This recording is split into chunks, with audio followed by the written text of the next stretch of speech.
अनंत कोटि ब्रह्मांड नायक राजाधिराज योगीराज परम ब्रह्मा श्री सच्चिदानंद सद्गुरु साईनाथ महाराज की जय हो। ओम साई राम, जय साई राम। आज हम साई सच्चरित का अध्याय 18 और 19 प्रारंभ करते हैं। मेरी बाबा के श्री चरणों में ये प्रार्थना है कि जो भी भक्त इस अध्याय को पढ़ेगा या सुनेगा, बाबा उसकी सभी मनोकामनाएं पूर्ण करेंगे। आइए अध्याय शुरू करते हैं। श्री हेमांड पंत पर बाबा की कृपा कैसे हुई। श्री साठे और श्रीमती देशमुख की कथा। उत्तम विचारों को प्रोत्साहन, उपदेश में नवीनता, निंदा संबंधी उपदेश और परिश्रम के लिए मजदूरी। ब्रह्म ज्ञान हेतु लालायित एक धनी व्यक्ति के पास बाबा ने किस प्रकार व्यवहार किया, इसका वर्णन हेमांड पंत ने गत 2 अध्यायों में किया है। अब हेमांड पंत पर किस प्रकार बाबा ने अनुग्रह कर उत्तम विचारों को प्रोत्साहन देकर उन्हें फलीभूत किया तथा आत्मोन्नति व परिश्रम के प्रतिफल के संबंध में किस प्रकार उपदेश किए, इसका इन 2 अध्यायों में वर्णन किया जाएगा। पूर्व विषय यह विदित ही है कि सद्गुरु साईं पहले शिष्य की योग्यता पर विशेष ध्यान देते हैं। उसके चित्त को किंचित मात्र भी डामाडोल न करके वे उपयुक्त उपदेश देकर उन्हें आत्मानुभूति की ओर प्रेरित करते हैं। इस संबंध में कुछ लोगों का विचार है कि जो शिक्षा या उपदेश सद्गुरु द्वारा प्राप्त हो उसे अन्य लोगों में प्रसारित न करना चाहिए। उनकी ऐसी भी धारणा है कि उसे प्रकट कर देने से उनका महत्व घट जाता है। यथार्थ में यह दृष्टिकोण संकुचित है। सद्गुरु तो वर्षा ऋतु के मेघ सदृश हैं, जो सर्वत्र एक समान बरसते हैं, अर्थात वे अपने अमृत तुल्य उपदेशों को विस्तृत कर क्षेत्र में प्रसारित करते हैं। प्रथमतः उनके सारांश को ग्रहण कर आत्मसात कर लें और फिर संकीर्णता से रहित होकर अन्य लोगों में प्रचार करें। यह नियम जागृत और स्वपन दोनों अवस्थाओं में प्राप्त उपदेशों के लिए है। उदाहरणार्थ बुद्ध कौशिक ऋषि ने स्वपन में प्राप्त प्रसिद्ध राम रक्षा स्रोत साधारण जनता के हितार्थ प्रकट कर दिया था। जिस प्रकार एक दयालु माता बालक के उपचारार्थ कड़वी औषधि का बलपूर्वक प्रयोग करती है, उसी प्रकार श्री साईं बाबा भी अपने भक्तों के कल्याणार्थ ही उपदेश दिया करते थे। वे अपनी पद्धति गुप्त न रखकर पूर्ण स्पष्टता को ही अधिक महत्व देते थे। इसी कारण जिन भक्तों ने उनके उपदेशों का पूर्णतः पालन किया, वे अपने ध्येय को प्राप्ति में सफल हुए। श्री साईं बाबा जैसे सद्गुरु ही ज्ञान चक्षुओं को खोलकर आत्मा की दिव्यता का अनुभव देने में समर्थ हैं। विषय वासनाओं से आसक्ति नष्ट कर वे भक्तों की इच्छाओं को पूर्ण कर देते हैं, जिसके फलस्वरूप ही ज्ञान और वैराग्य प्राप्त होकर ज्ञान को उत्तरोत्तर उन्नति होती रहती है। यह सब केवल उसी समय संभव है जब हमें सद्गुरु का सानिध्य प्राप्त हो तथा सेवा के पश्चात हम उनके प्रेम को प्राप्त कर सकें। तभी भगवान भी, जो भक्त काम कल्पतरु हैं, हमारी सहायतार्थ आ जाते हैं। वे हमें कष्टों और दुखों से मुक्त कर सुखी बना देते हैं। यह सब प्रगति केवल सद्गुरु की कृपा से ही संभव है, जो कि स्वयं ईश्वर के प्रतीक है। इसलिए हमें सद्गुरु की खोज में सदैव रहना चाहिए। अब हम मुख्य विषय की ओर आते हैं। श्री साठे। एक महानुभाव का नाम श्री साठे था। काफड़ के शासनकाल में कई वर्ष पूर्व उन्हें कुछ ख्याति प्राप्त हो चुकी थी। इस शासनकाल का बंबई के गवर्नर लॉर्ड रेमन दमन कर दिया था। श्री साठे को व्यापार में अधिक हानि हुई और परिस्थितियां प्रतिकूल होने के कारण उन्हें बहुत बड़ा धक्का लगा। वे अत्यंत दुखित और निराश हो गए और अशांत होने के कारण घर छोड़कर किसी एकांत स्थान में वास करने का विचार करने लगे। बहुधा मनुष्यों को ईश्वर की स्मृति आपत्ति काल और रुदनों में ही होती है। और उनका विश्वास भी ईश्वर की ओर ऐसे ही समय में बढ़ जाता है। तभी वे कष्टों के निवारणार्थ उनसे प्रार्थना करने लगते हैं। यदि उनके पाप कर्म शेष न रहे हों तो भगवान भी उनके भेंट किसी संत से करा देते हैं, जो उनके कल्याणार्थ ही उचित मार्ग का निर्देश कर देते हैं। ऐसा ही श्री साठे के साथ भी हुआ। उनके एक मित्र ने उन्हें शिरडी जाने की सलाह दी, जहां मन की शांति प्राप्त करने और इच्छा प्राप्ति के निमित्त देश के कोने कोने से लोगों के झुंड पे झुंड आ रहे हैं। उन्हें यह विचार अति रुचिकर प्रतीत हुआ और सन 1917 में वे शिरडी गए। बाबा के सनातन, पूर्ण ब्रह्मा, दीप्तिमान, निर्मल और विशुद्ध स्वरूप के दर्शन कर उनके मन को की व्याग्रता नष्ट हो गई और उनका चित्त शांत एवं स्थिर हो गया। उन्होंने सोचा कि गत जन्मों के संचित शुभ कर्मों के फलस्वरूप ही आज मैं श्री साईं बाबा के पवित्र चरणों तक पहुंचने में समर्थ हो सका हूँ। श्री साठे दृढ़ संकल्प के व्यक्ति थे, इसलिए उन्होंने शीघ्र ही गुरु चरित्र का पारायण प्रारंभ कर दिया। जब एक सप्ताह में ही चरित्र की प्रथम आवृत्ति समाप्त हो गई, तब बाबा ने उसी रात्रि को उन्हें स्वप्न दिया, जो कि इस प्रकार है। बाबा अपने हाथ में चरित्र लिए हुए हैं और श्री साठे को कोई विषय समझा रहे हैं तथा श्री साठे सम्मुख बैठकर ध्यान पूर्वक श्रवण कर रहे हैं। जब उनकी निद्रा भंग हुई तो स्वप्न को स्मरण कर वे बहुत प्रसन्न हुए। उन्होंने विचार किया कि यह बाबा की अत्यंत कृपा है, जो इस प्रकार अचेतन अवस्था में भी पड़े हुए को जागृत कर उन्हें गुरु चरित्र का अमृत पान करने का अवसर प्रदान करते हैं। उन्होंने यह स्वप्न श्री काका साहिब दीक्षित को सुनाया तो श्री साईं बाबा के पास प्रार्थना करने को कहा कि इसका यथार्थ अर्थ क्या है और क्या एक सप्ताह की का पारायण ही मेरे लिए पर्याप्त है अथवा उन्हें पुनः प्रारंभ करूं। श्री काका साहिब दीक्षित ने उचित अवसर पाकर बाबा से पूछा कि हे देव, उस दृष्टांत में आपने श्री साठे को क्या उपदेश दिया है? क्या वे पारायण सप्ताह स्थगित कर दें? वे एक सरल हृदय भक्त हैं, इसलिए उनकी मनोकामना आप पूर्ण करें और हे देव, कृपा कर उन्हें इस स्वप्न का यथार्थ अर्थ भी समझा दें। तब बाबा बोले कि उन्हें गुरु चरित्र का एक सप्ताह और पारायण करना उचित है। यदि वे ध्यान पूर्वक पाठ करेंगे तो उनका चित्त शुद्ध हो जाएगा और शीघ्र ही कल्याण होगा। ईश्वर भी प्रसन्न होकर उन्हें भव बंधन से मुक्त करा देंगे। इस अवसर पर श्री हेमांत पंडित भी वहां उपस्थित थे और बाबा के चरण कमलों की सेवा कर रहे थे। बाबा के वचन सुनकर उन्हें विचार आया कि साठे को केवल सप्ताह के पारायण से ही मनोवांछित फल की प्राप्ति हो गई, जबकि मैं एक गत 40 वर्षों से गुरु चरित्र का पारायण कर रहा हूँ, जिसका परिणाम अब तक नहीं निकला। उनका केवल 7 दिनों का शिरडी निवास सफल हुआ। मेरा गत 7 वर्षों का सहवास क्या व्यर्थ हो गया? चातक पक्षी के समान मैं सदा उस कृपाघन की राह देखा करता हूँ, जो मेरे ऊपर अमृत वर्षा करें। वे कब मुझे अपने उपदेश देने की कृपा करेंगे? ऐसा विचार उनके मस्तिष्क में आया ही था कि बाबा को सब ज्ञात हो गया। ऐसा भक्तों ने सदैव ही अनुभव किया है कि उनके समस्त विचारों को जानकर बाबा तुरंत कुविचारों का दमन कर उत्तम विचारों को प्रोत्साहित करते थे।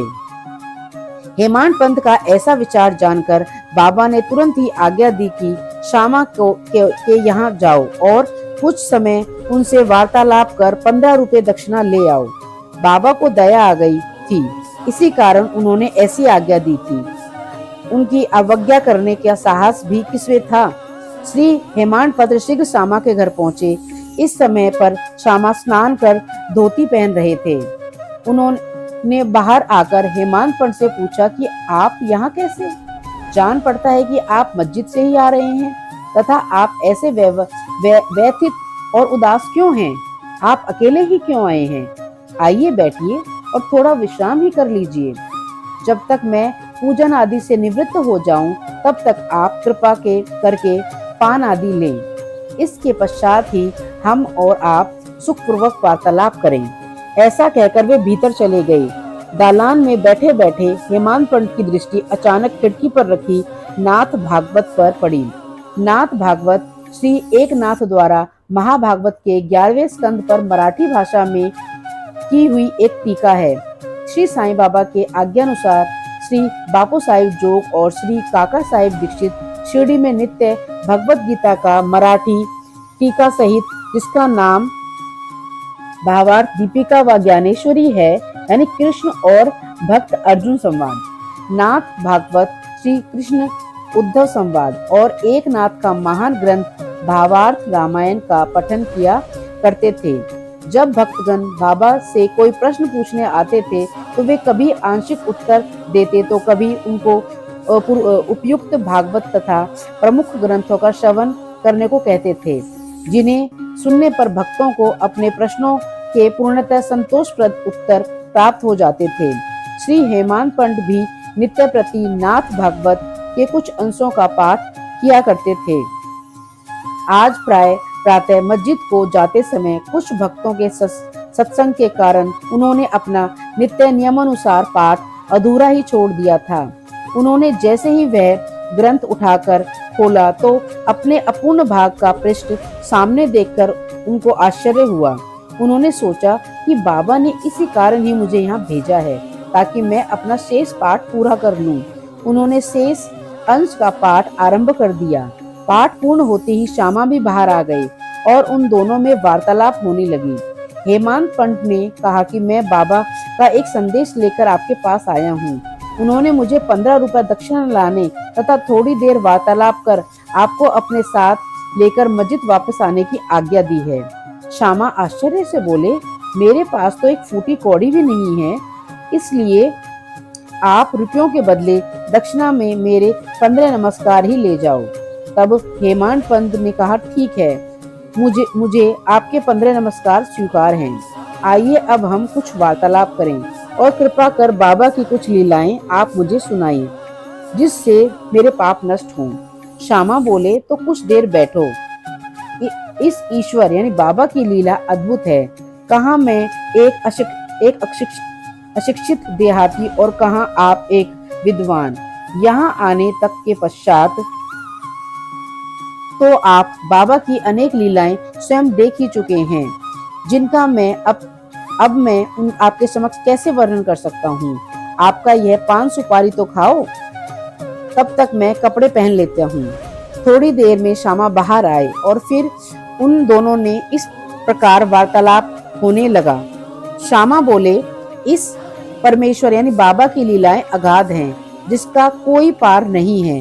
वे तो लीलाओं से अलिप्त रहकर सदैव विनोद किया करते हैं।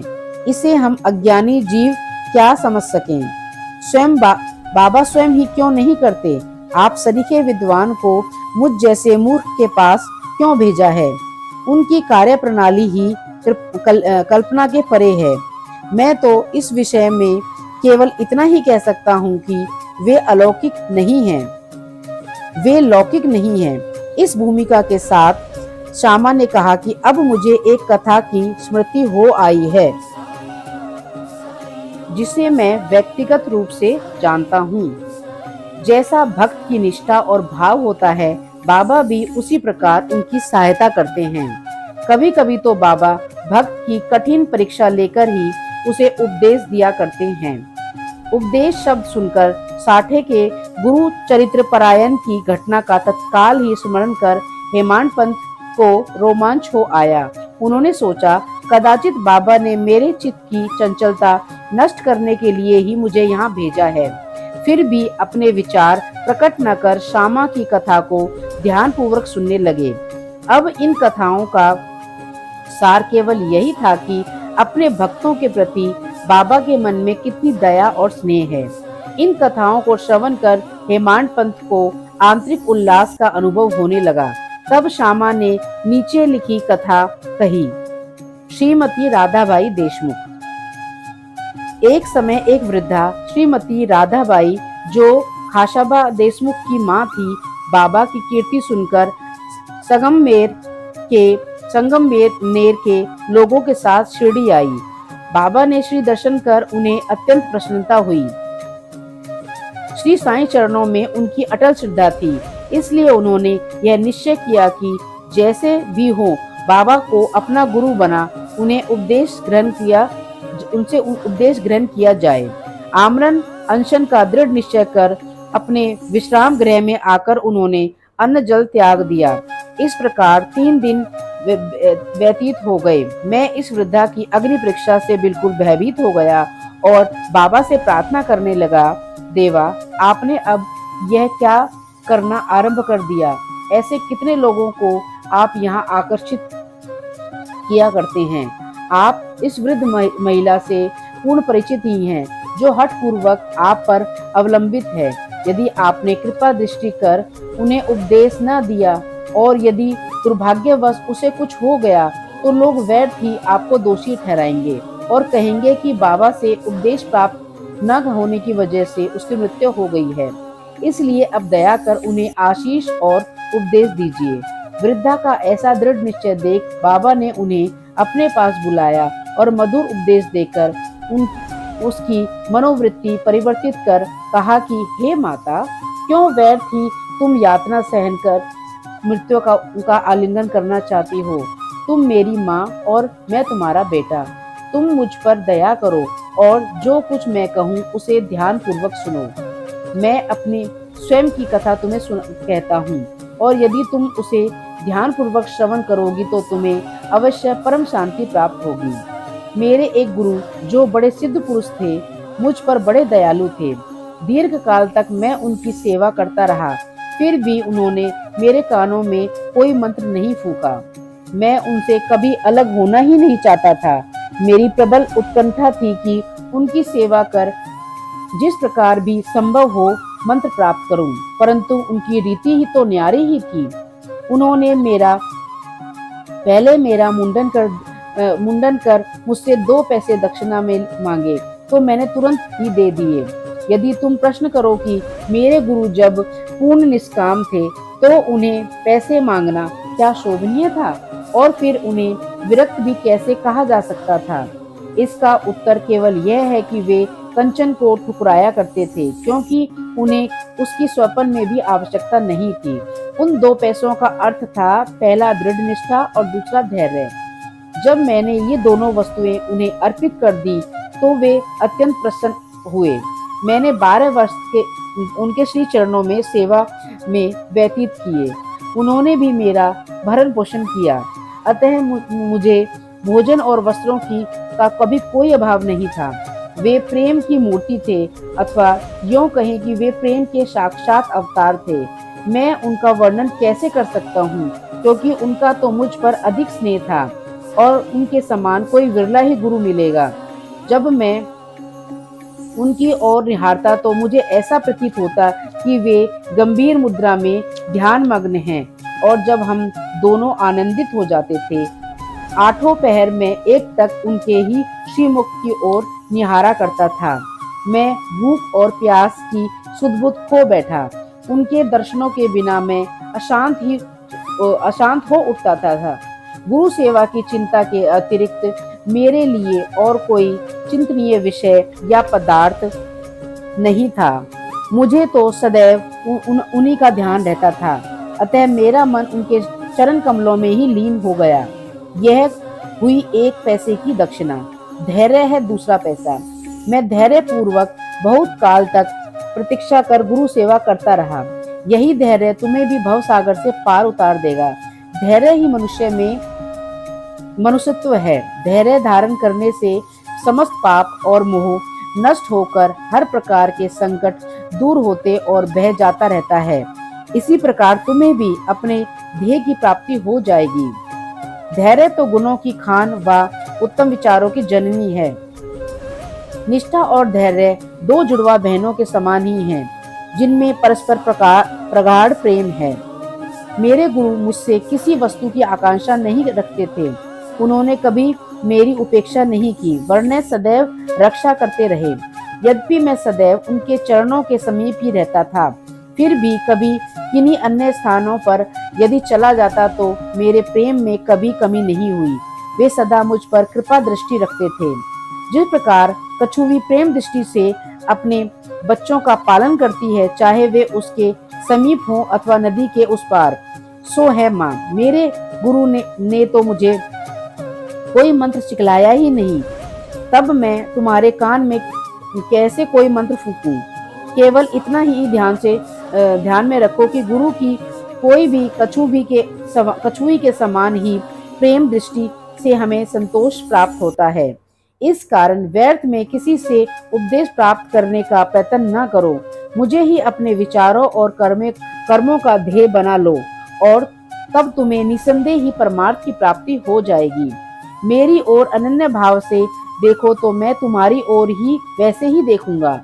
इस मस्जिद में बैठकर मैं सत्य ही बोलूंगा कि किन्हीं साधनाओं या शास्त्रों के अध्ययन की आवश्यकता नहीं, वरना केवल गुरु में विश्वास ही पर्याप्त है। पूर्ण विश्वास रखो कि गुरु ही करता है और वह धन्य है। जो गुरु की महानता से परिचित हो उसे हरिहर और ब्रह्मा का अवतार समझता है। इस प्रकार समझाने से वृद्ध महिला को सांत्वना मिली और उसने बाबा को नमन कर अपना उपवास त्याग दिया। यह कथा ध्यान पूर्वक एकाग्रता से श्रवण कर तथा उसके उपयुक्त अर्थ पर विचार कर हेमंत पंडित को बड़ा आश्चर्य हुआ। उनका हृदय भर आया और उन्हें रोमांच हो उठा। अत्यंत आनंद विभोर हो जाने से उनका कंठ भी रुंध गया और वे मुख से एक शब्द भी न बोल सके। उनकी ऐसी स्थिति देख श्यामा ने उनसे पूछा, आप ऐसे स्तब्ध क्यों हो गए हो? बात क्या है? बाबा की तो इस प्रकार की लीलाएं अगणित हैं, जिनका वर्णन मैं किस मुख से करूं। ठीक उसी समय मस्जिद में घंटा नाद होने लगा, जो भी मध्याह्न पूजन और आरती के आरंभ का द्योतक था। तब श्यामा और हेमंत पंडित भी शीघ्र ही मस्जिद की ओर चले। बापू साहिब जोग ने पूजन प्रारंभ कर दिया था। स्त्रियां मस्जिद में ऊपर खड़ी थी और पुरुष वर्ग नीचे मंडप में। सब ऊंचे स्वर में वादों के साथ साथ आरती गा रहे थे। तभी हेमंत पंडित का हाथ पकड़े हुए श्यामा भी ऊपर पहुंचे और वे बाबा के दाहिनी ओर तथा हेमंत पंडित बाबा के सामने बैठ गए। उन्हें देख बाबा ने श्यामा से लाई हुई दक्षिणा देने के लिए कहा। तब हेमंत पंडित ने उत्तर दिया कि रुपयों के बदले श्यामा ने मेरे द्वारा आपको 15 नमस्कार भेजे हैं। तब स्वयं ही यहाँ आकर उपस्थित हो गए हैं। बाबा ने कहा, अच्छा ठीक है, तो अब मुझे यह बताओ कि तुम दोनों में आपस में किस विषय पर वार्तालाप हुआ है। तब घंटे, ढोल और सामूहिक गान की ध्वनि की चिंता न होते हुए हेमंत पंडित उत्कंठा पूर्वक उन्हें वह वार्तालाप सुनाने लगे। बाबा भी सुनने को अति उत्सुक थे, इसलिए वे तकिया छोड़कर थोड़ा आगे झुक गए। हेमंत पंडित ने कहा कि वार्ता अति सुखदायी थी, विशेषकर उस वृद्ध महिला की कथा जो ऐसी अद्भुत थी, जिसे श्रवण कर मुझे तुरंत ही विचार आया था कि आपकी लीलाएं अगाध हैं और इस कथा को ही ओट में आपने मुझ पर विशेष कृपा की थी। तब बाबा ने कहा, वह तो बहुत ही आश्चर्यपूर्ण है। अब मेरी तुम पर कृपा कैसे हुई, इसका पूर्ण विवरण सुनाओ। तुम काल पूर्व सुना वार्तालाप जो उनके हृदय पटल पर अंकित हो चुका था, वह सब उन्होंने बाबा को सुना दिया। वार्ता सुनकर बाबा अति प्रसन्न हो कहने लगे कि क्या कथा से प्रभावित होकर उसका अर्थ भी तुम्हारे समझ में आया है? तब हेमंत पंडित ने उत्तर दिया, हाँ बाबा, आया तो है। उससे मेरे चित्त की चंचलता नष्ट हो गई है। अब यथार्थ में मैं वास्तविक शांति और सुख का अनुभव कर रहा हूँ तथा मुझे सत्य मार्ग का पता चल गया है। तब बाबा बोले, सुनो, मेरी पद्धति भी अद्वितीय है। यदि इस कथा का स्मरण रखोगे तो यह बहुत ही उपयोगी सिद्ध होगी। आत्मज्ञान प्राप्त करने के लिए ध्यान अत्यंत आवश्यक है। यदि तुम इसका निरंतर अभ्यास करते रहोगे तो कुप्रवृत्तियां शांत हो जाएंगी। तुम्हें आसक्ति रहित होकर सदैव ईश्वर का ध्यान करना चाहिए, जो सर्व प्राणियों में व्याप्त है। और जब इस प्रकार मन एकाग्र हो जाएगा तो तुम्हें ध्येय की प्राप्ति हो जाएगी। मेरे निराकार सच्चिदानंद स्वरूप का ध्यान करो, जैसे कि तुम मुझे दिन रात यहाँ देखते हो। इस प्रकार तुम्हारी वृत्तियां केंद्रित हो जाएंगी तथा ध्यान और ध्येय का पृथकत्व नष्ट हो जाएगा। ध्याता चैतन्य से एकत्व को प्राप्त कर ब्रह्मा के साथ अभिन्न हो जाएगा। कछुवी नदी के इस किनारे पर रहती है और उसके बच्चे दूसरे किनारे पर। न वह उन्हें दूध पिलाती है, न हृदय से ही लगाकर रखती है, वरन केवल उसकी प्रेम दृष्टि से ही उनका भरण पोषण हो जाता है। छोटे बच्चे भी कुछ न करके केवल अपनी माँ का ही स्मरण करते रहते हैं। उन छोटे छोटे बच्चों पर कछुए की केवल दृष्टि ही उन्हें अमृत तुल्य आहार और आनंद प्रदान करती है। ऐसे ही गुरु और शिष्य का भी संबंध है। बाबा ने ये अंतिम शब्द कह रहे थे कि आरती समाप्त हो गई और सबने ऊंचे स्वर में बोला, श्री सच्चिदानंद सद्गुरु साईनाथ महाराज की जय हो। बोली, प्रिय पाठकों, कल्पना करो हम सब भी इस समय उसी भीड़ और जय जयकार में सम्मिलित हैं। जय साईं राम। आरती समाप्त होने पर प्रसाद वितरण हुआ। बापू साहिब जोग हमेशा की तरह आगे बढ़े और बाबा को नमस्कार कर कुछ मिश्री का प्रसाद दिया।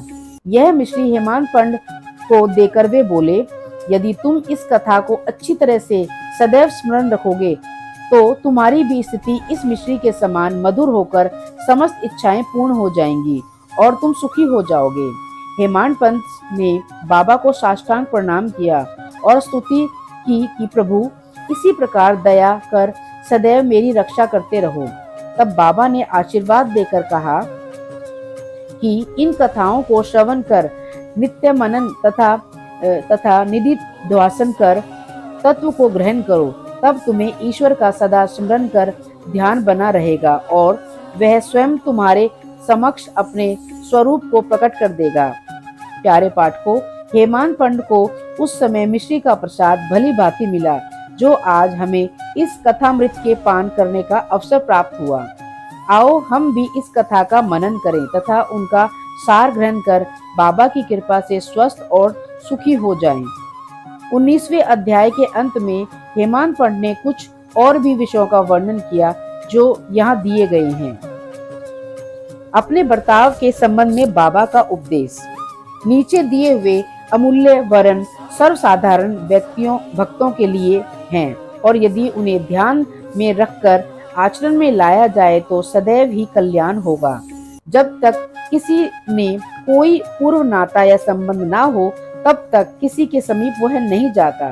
यदि कोई मनुष्य या प्राणी तुम्हारे समीप आए तो उसे अभद्रता से नहीं ठुकराओ, उसका स्वागत कर आदर पूर्वक बर्ताव करो। यदि तृषित को जल, सुधा पीड़ित को भोजन, नंगे को वस्त्र और आगंतुक को अपना दालान विश्राम करने को दोगे तो भगवान श्री हरि तुम्हें निसंदेह प्रसन्न होंगे। यदि कोई तुमसे द्रव्य याचना करे और तुम्हारी इच्छा देने की नहीं हो तो ना दो, परंतु उसके साथ अभद्र व्यवहार न करो। तुम्हारी कोई कितनी ही निंदा क्यों न करे, फिर भी कटु उत्तर देकर तुम उस पर क्रोध न करो। यदि इस प्रकार ऐसे प्रसंगों से सदैव बचते रहे तो यह निश्चित ही है कि तुम सुखी रहोगे। संसार चाहे उलट पलट हो जाए परंतु तुम्हें स्थिर रहना चाहिए। सदा अपने स्थान पर दृढ़ रहकर गतिमान दृश्य को शांति पूर्वक देखो। एक तो दूसरे से अलग रखने वाले भेद की दीवार नष्ट करा दो, जिससे अपना मिलन पथ सुगम हो जाए। द्वैत भाव ही भेद वृत्ति है जो शिष्य को अपने गुरु से पृथक कर देती है। इसलिए जब तक इसका नाश न हो जाए तब तक अभिन्नता प्राप्त करना संभव नहीं है। अल्लाह मालिक अर्थात ईश्वर ही सर्वशक्तिमान है और उसके सिवा अन्य कोई संरक्षक करता नहीं है। उनकी कार्य प्रणाली अलौकिक, अनमोल और कल्पना से परे है। उनकी इच्छा से भी सब कार्य होते हैं। वे ही मार्ग प्रदर्शन कर सभी इच्छाएं पूर्ण करते हैं। ऋणानुबंधों के कारण ही हमारा संगम होता है। इसलिए हमें परस्पर प्रेम कर एक दूसरे की सेवा कर सदैव संतुष्ट रहना चाहिए। जिसने अपने जीवन का ध्येय यानी ईश्वर दर्शन पा लिया है वही धन्य और सुखी है। दूसरे तो केवल कहने को हैं, जब तक प्राण है तब तक जीवित है। उत्तम विचारों को प्रोत्साहन। यह ध्यान देने योग्य बात है कि श्री साईं बाबा सदैव उत्तम विचारों को प्रोत्साहन दिया करते थे। इसलिए यदि हम प्रेम और भक्ति पूर्वक अनन्य भाव से उनकी शरण में जाएं, तो हमें अनुभव हो जाएगा कि वे अनेक अवसरों पर हमें किस प्रकार सहायता पहुंचाते हैं।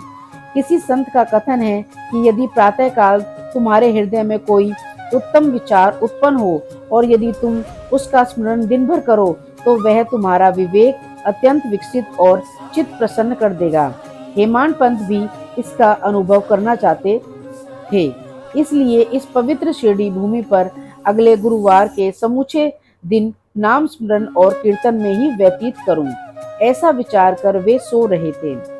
दूसरे दिन प्रातः काल उठने पर उन्हें सहज ही राम नाम का स्मरण हो आया, जिससे वे प्रसन्न हुए और नित्य कर्म समाप्त कर कुछ पुष्प लेकर बाबा के दर्शन करने को आए। जब वे दीक्षित का वाड़ा पार कर बूटी वाड़े के समीप जा रहे थे, उन्हें एक मधुर भजन की ध्वनि जो मस्जिद की ओर से आ रही थी सुनाई पड़ी। एक नाथ का यह भजन औरंगाबाद कर मधुर लय पूर्वक बाबा के समक्ष गा रहे थे। गुरु कृपा अंजन पायो मेरे भाई, राम बिना कुछ मानत नाही। अंदर रामा बाहर रामा, सपने में दिखते सीता राम। जगत रामा सोवत रामा, जहाँ देखे वहीं पूरन कामा। एक जनार्दनी अनुभवी नीका, जहाँ देखे वहाँ राम सरीखा। भजन अनेकों हैं, परंतु विशेषकर यह भजन ही क्यों औरंगाबाद कर ने चुना? क्या यह बाबा द्वारा संयोजित विचित्र अनुरूपता नहीं है? और क्या यह हेमाड पंत के पिछले दिन अखंड राम नाम स्मरण के संकल्प को प्रोत्साहन देना नहीं है? सभी संतों का इस संबंध में एक ही मत है और सभी राम नाम के जाप को प्रभावकारी और भक्तों की इच्छा पूर्ति और सभी संकटों से छुटकारा पाने के लिए इसे एक अमोघ उपाय बताते हैं। निंदा संबंधी उपदेश देने के लिए किसी विशेष समय या स्थान की प्रतीक्षा न कर बाबा यथा योग्य समय पर स्वतंत्रता पूर्वक उपदेश दिया करते थे। एक बार एक भक्त ने बाबा की अनुपस्थिति में दूसरे लोगों के सम्मुख किसी को अपशब्द कहे। गुणों की उपेक्षा कर उन्होंने अपने भाई के दोषारोपण में इतने बुरे कटु वाक्यों का प्रयोग किया कि सुनने वालों को उनके प्रति घृणा होने लगी। बहुधा देखने में आता है कि लोग व्यर्थ ही दूसरों की निंदा कर झगड़ा और बुराइयां उत्पन्न करते हैं। संत को निंदा की दूसरी दृष्टि से देखा जाता है। उनका कथन है कि शुद्धि के लिए अनेक विधियों में मिट्टी, जल और साबुन पर्याप्त है, परंतु निंदा करने वालों की उपयोगिता भिन्न ही होती है। वे दूसरों के दोषों को केवल अपनी जीवा से ही दूर करते हैं और इस प्रकार वे दूसरों की निंदा कर उनका अपकार ही किया करते हैं, जिसके लिए वे धन्यवाद के पात्र हैं। निंदक को उचित मार्ग पर लाने के लिए साईं बाबा की पद्धति सर्वथा ही भिन्न थी। वे तो सर्वज्ञ थे ही, इसलिए उस निंदक के कार्य को वे समझ गए।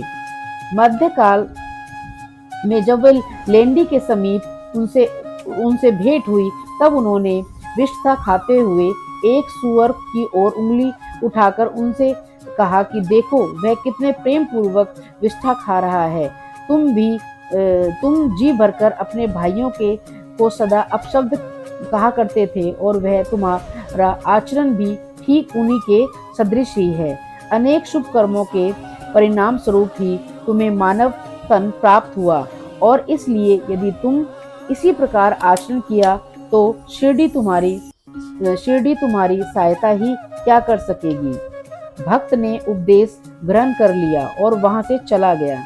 इस प्रकार प्रसंगानुसार वे उपदेश दिया करते थे। यदि उन पर ध्यान देकर नित्य उनका पालन किया जाए तो आध्यात्मिक ध्येय अधिक दूर नहीं होगा। एक कहावत प्रचलित है, यदि मेरा श्री हरि होगा तो वह मुझे चारपाई पर बैठे बैठे ही भोजन पहुंचाएगा। यह कहावत भोजन और वस्त्र के विषय में सत्य प्रतीत हो सकती है, परंतु कोई परंतु कोई भी इस पर विश्वास कर आलस्य बैठा रहे तो वह आध्यात्मिक क्षेत्र के कुछ भी प्रगति न कर सके, उल्टे पतन के घोर अंधकार में निमग्न निमग्न हो जाएगा। इसलिए आत्मानुभूति प्राप्ति के लिए प्रत्येक को अनवरत परिश्रम करना चाहिए और जितना प्रयत्न वह करेगा उतना ही उसके लिए लाभप्रद भी होगा। बाबा ने कहा है कि मैं तो सर्वव्यापी हूँ और विश्व के समस्त भूतों और चराचर में व्याप्त रहकर भी अनंत हूँ। केवल उनके निर्वाणार्थ ही जिनकी दृष्टि में वे 3.5 हाथ के मानव थे, स्वयं सगुण रूप धारण कर अवतीर्ण हुए। इसलिए जो भक्त अनन्य भाव से उनकी शरण में आए और जिन्होंने दिन रात ही उनका ध्यान किया, उन्हें उनसे अभिन्नता प्राप्त हुई। जिस प्रकार की माधुर्य और मिश्री, लहर और समुद्र तथा नेत्र और कीर्ति में अभिन्नता हुआ करती है, जो आवागमन के चक्र से मुक्त होना चाहे, वे शांति और स्थिर होकर अपना धार्मिक जीवन व्यतीत करें। दुखदायी कटु शब्दों के प्रयोग से किसी को दुखित न कर सदैव उत्तम कार्यों में संलग्न रहकर अपना कर्तव्य करते रहना, अनन्य भाव से भय रहित ही उनकी शरण में जाना चाहिए। जो पूर्ण विश्वास से उनकी लीलाओं का श्रवण कर उनका मनन करेगा और अनन्य वस्तुओं की चिंता त्याग कर उनसे निसंदेह की आत्मानुभूति की प्राप्ति होगी।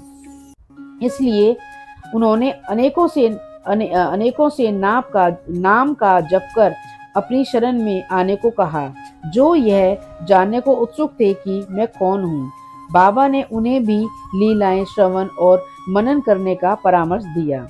किसी को भागवत लीलाओं का श्रवण, किसी को भागवत पूजन, तो किसी को आध्यात्मिक रामायण व ज्ञानेश्वरी तथा धार्मिक ग्रंथों का पठन एवं अध्ययन करने को कहा। अनेकों को अपने चरणों के समीप ही रखकर बहुतों को खंडोबा के मंदिर में भेजा। अनेकों को विष्णु सहस्त्र नाम का जाप करने व छंदो योग्य उपनिषद तथा गीता का अध्ययन करने को कहा। उनके उपदेशों की कोई सीमा नहीं थी। उन्होंने किसी को प्रत्यक्ष तो बहुतों को स्वप्न में दृष्टांत दिए। एक बार वे एक मदिरा सेवी के स्वप्न में प्रकट हुए, उसकी छाती पर चढ़ गए और जब उसने मद्यपान त्यागने की शपथ खाई तभी उसे छोड़ा। किसी किसी को मंत्र फूके, जैसे गुरु ब्रह्मा आदि का अर्थ स्वप्न में समझाया तथा कुछ हठ योगियों को हठ योग छोड़ने का निर्देश देकर चुपचाप बैठ धैर्य रखने को कहा। उनके सुगम पथ और विधि का वर्णन ही असंभव है। साधारण सांसारिक व्यवहारों में उन्होंने अपने आचरण द्वारा ऐसे अनेकों उदाहरण प्रस्तुत किए, जिनमें से यहाँ एक नीचे दिया गया है। परिश्रम के लिए मजदूरी। एक दिन बाबा ने राधा कृष्ण माई के घर के समीप आकर एक सीढ़ी लाने को कहा। तब एक भक्त सीढ़ी ले आया। उनके बतलाए अनुसार वामन गोदकर के घर पर उसे लगवाया।